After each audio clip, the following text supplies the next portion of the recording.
नर्मदे हर नर्मदे नर्मदे हर निर्वृत्ति मार्ग और प्रवृत्ति मार्ग, इनको दोनों मार्गों में से ये सिद्ध करना है कि हम किस मार्ग से निकल जाए। मार्ग तो दो ही एक है, कर्म मार्ग में लगे हुए हैं। जी। देखिए, स्थिति परिस्थिति में अपनी ज़रूरत के लिए जो लोग हमसे जुड़े हैं उनकी ज़रूरत के लिए आपको कर्म तो करना पड़ेगा। तो प्रवृत्ति मतलब हम बाहर के चीज़ों में उलझे हुए हैं अपने तरीके से, अपने तरीके का त्याग कर दो, आप प्रवृत्ति से मुक्त हो जाएंगे, निवृत्त होने लगेंगे। हम बंधन में, ऐसा नहीं कि बंधन ने मुझे पकड़ा है, मैंने भाव से बंधन को पकड़ा है। अध्यात्म आंतरिक यात्रा है, बाहरी नहीं। आप मानसिक छोड़ दो, स्वाभाविक तरीका जो आपके लिए, आपके परिवार के लिए उचित है वो अपना के जीवन में आगे बढ़ो।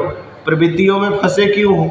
जब तक अपने तरीके से चाहिए, जब तक योग्यता से ज़्यादा चाहिए, तब आप प्रवृत्ति में फंसे हो।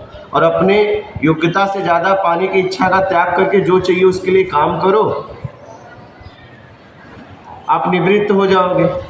अपने तरीके का त्याग करो, कोई काम करो तो अनुमान लगाओ, ठीक शब्द का प्रयोग करो, और कोई काम करो तो अनुमान मत लगाओ, ठीक शब्द का प्रयोग करो, और जीवन में आगे बढ़ो।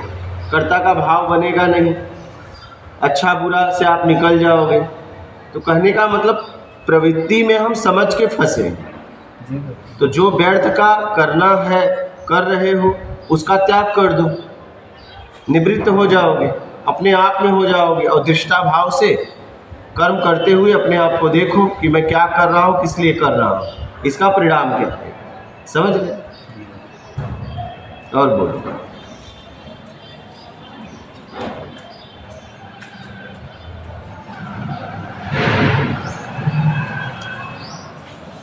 वही तो, कर्म के बिना तो जीव रहता ही नहीं, तो कुछ न कुछ कर्म तो करता ही करना पड़ता है ना, ऐसा थोड़ी ना आप कर्म चाहो या ना चाहो, कर्म तो आपको किसी भी स्थिति परिस्थिति में करना ही पड़ेगा। बैठ रहे हैं यहाँ पर, अरे सत्संग में बैठ गए, सत्संग भी करना जरूरी है, वैसे कुछ और जरूरी कुछ भी नहीं है, जरूरी कुछ भी नहीं है और जरूरी है।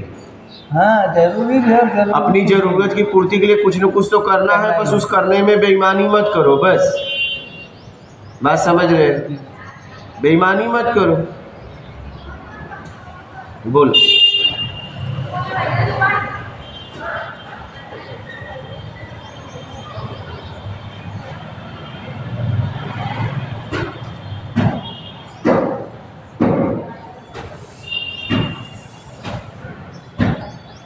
और कुछ?